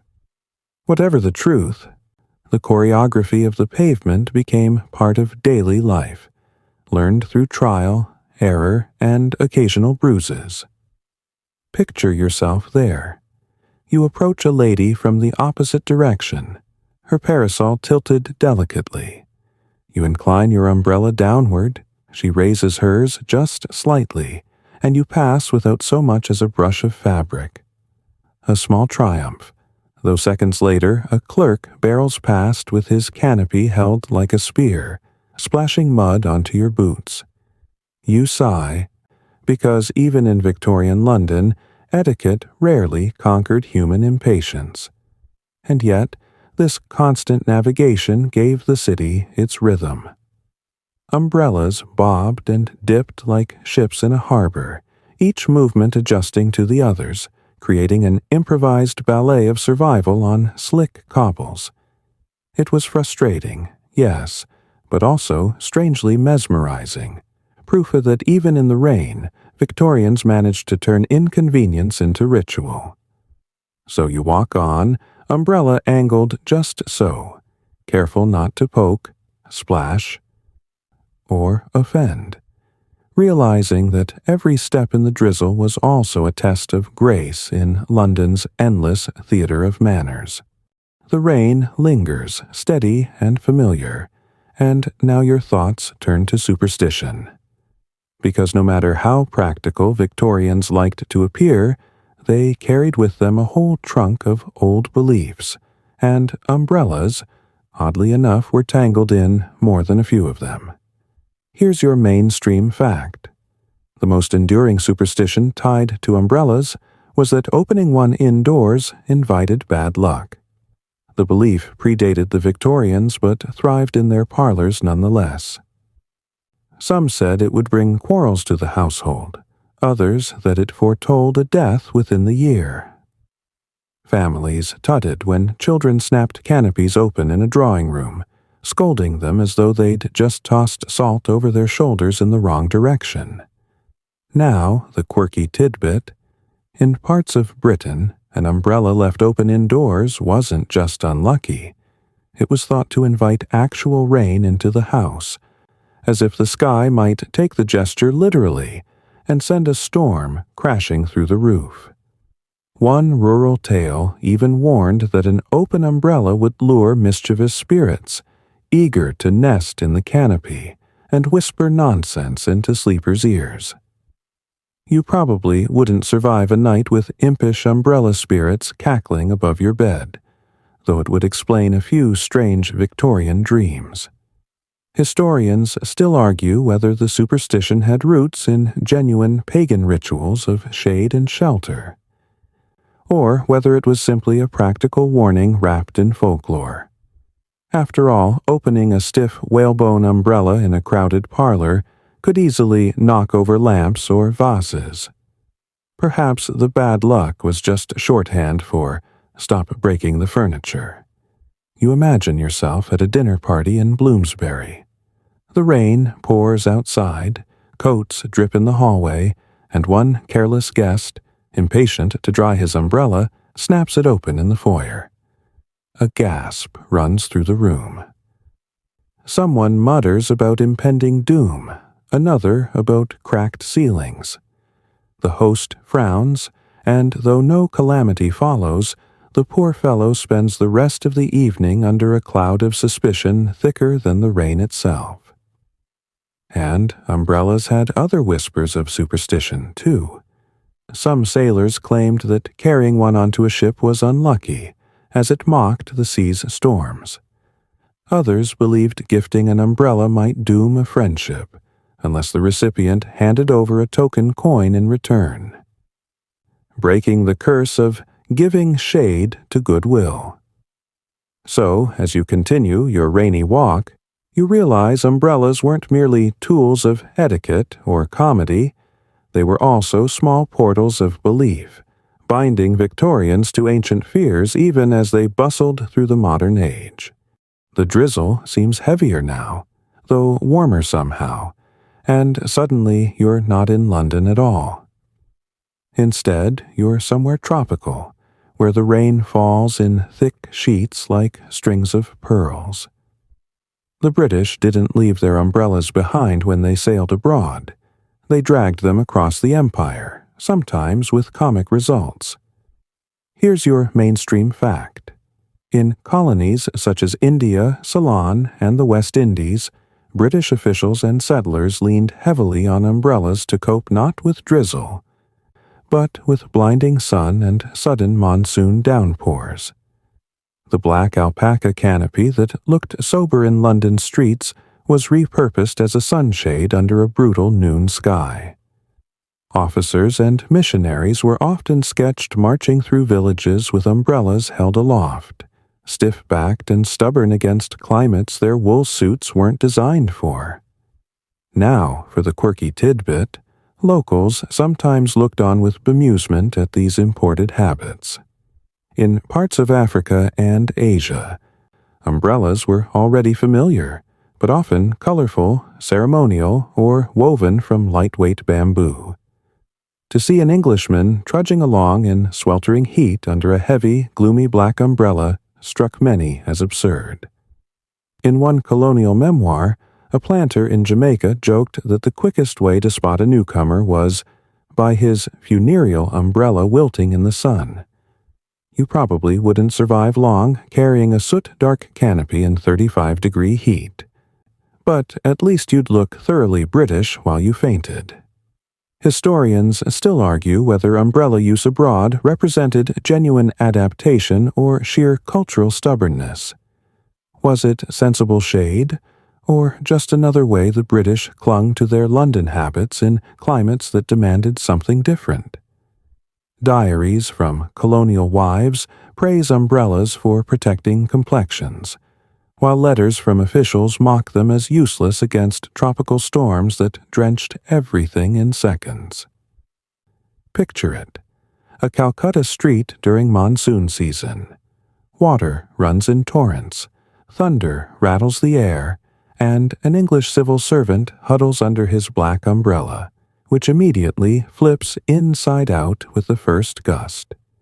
Meanwhile, local traders stride past with palm leaf coverings, dry enough and far more comfortable. The official wrestles with his ribs, dignity as soaked as his papers. And yet, the umbrella persisted. It became part of the visual shorthand of empire, alongside pith helmets and stiff collars, an emblem of Britishness transplanted awkwardly into foreign soil. The canopy was never just about weather. It was about identity, even when impractical.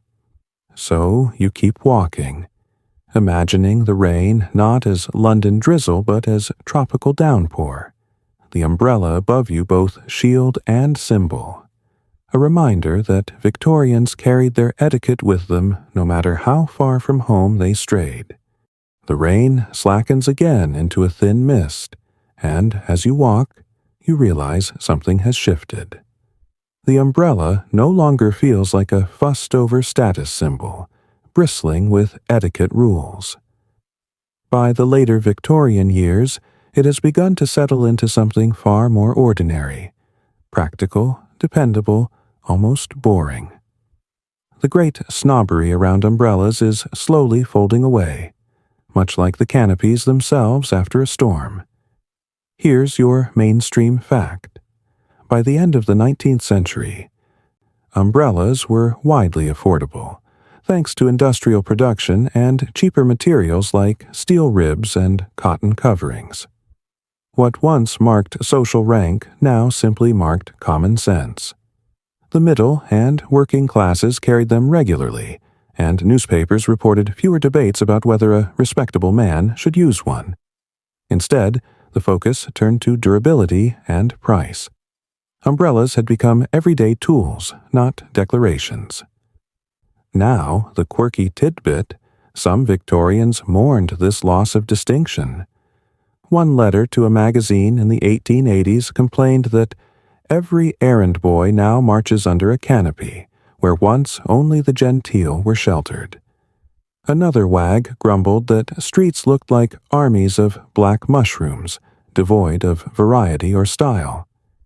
It seems that even in their practicality, umbrellas couldn't escape criticism.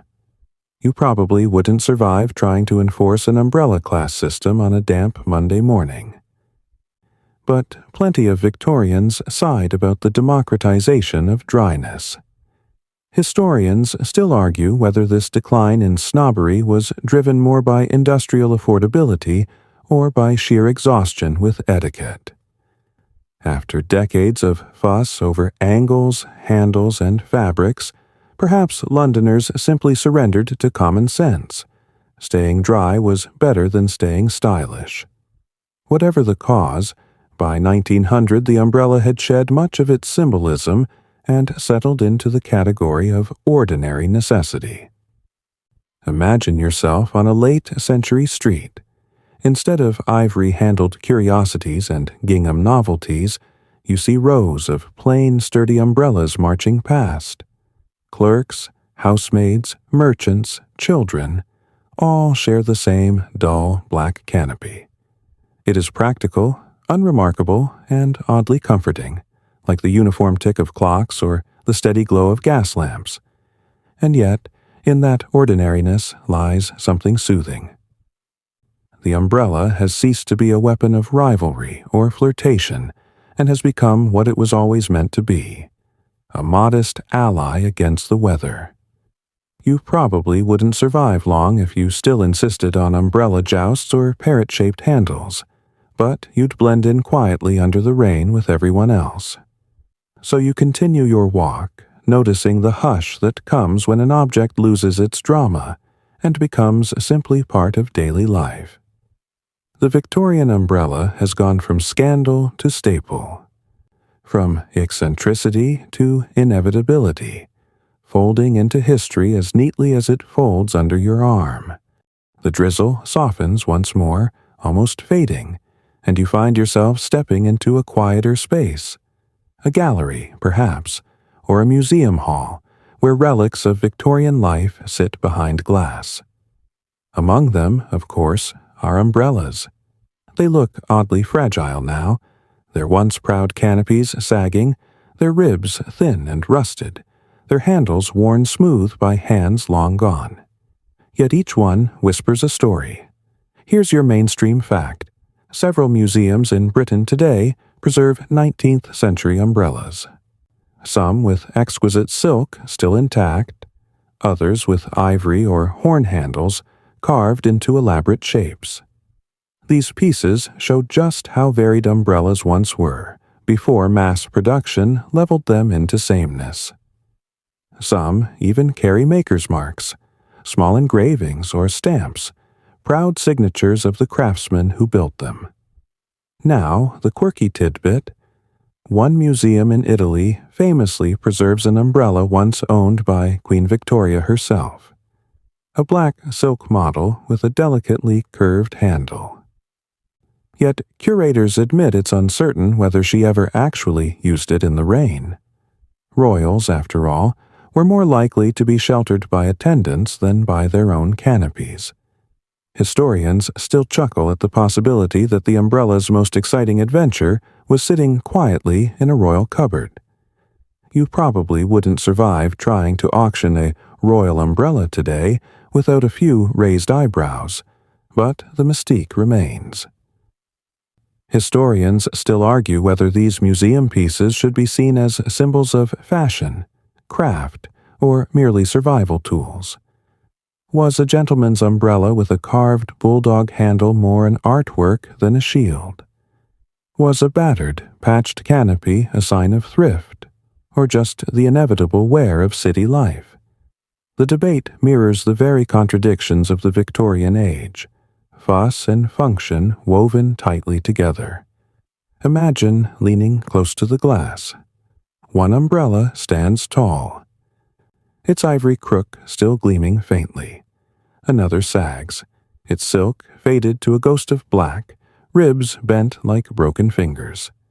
A placard explains its provenance. Found in a boarding house, 1874. Suddenly, you picture the clerk who clutched it, the rain it endured, the countless pavements it tapped along.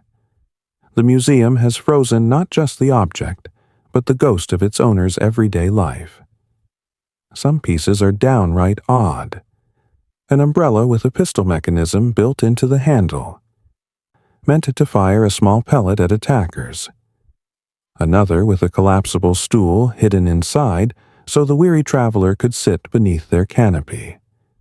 They look ridiculous now, almost comic curiosities, but they remind you of how endlessly inventive and impractical the Victorians could be.